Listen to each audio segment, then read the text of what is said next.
نیپرا نے بجلی کے بنیادی ٹیرف میں 7.5 روپے تک اضافے کی حکومتی درخواست منظور کر لی۔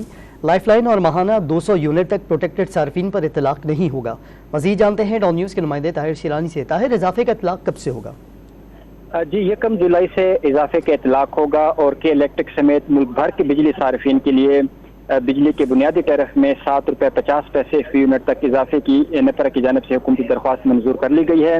نیپرا نے فیصلہ نوٹیفیکیشن کے لیے وفاقی حکومت کو بھجوا دیا ہے اور امکان ہے کہ حکومت کی جانب سے جلد ہی اس حوالے سے باضابطہ نوٹیفیکیشن جاری کر دیا جائے گا۔ لائف لائن صارفین اور ماہانہ 200 یونٹ تک جو پروٹیکٹڈ صارفین ہیں ان کے لیے بجلی کی قیمت میں اضافے کا اطلاق نہیں ہوگا، اور جو بجلی صارفین سے ایک سال میں تقریباً 500 ارب روپے کا اضافی بوجھ صارفین پر پڑے گا۔ اس سے قبل نیپرا کی جانب سے جو بنیادی ٹیرف ہے اس میں اوسطاً 4.96 روپے فی یونٹ جو اضافے کا فیصلہ ہے وفاقی حکومت کو بھجوایا تھا۔ اس کے بعد وفاقی کابینہ نے یکساں ٹیرف ملک میں برقرار رکھنے کے لیے 158 ارب روپے کی سبسڈی دینے کا فیصلہ کیا اور وفاقی کابینہ نے 7.50 روپے فی یونٹ تک اضافے کی منظوری دی، جس کے بعد حکومتی درخواست نیپرا کو بھجوائی گئی۔ نیپرا نے گزشتہ روز اس پر سماعت کی تھی اور آج اس حوالے سے باضابطہ نوٹیفیکیشن جاری کر دیا گیا، جس کا اطلاق 1 جولائی سے ہوگا اور زیادہ سے زیادہ جو فی یونٹ ہے وہ 50 روپے سے تجاوز کر جائے گا اگر سیلز ٹیکس اس میں شامل کر لیا جائے۔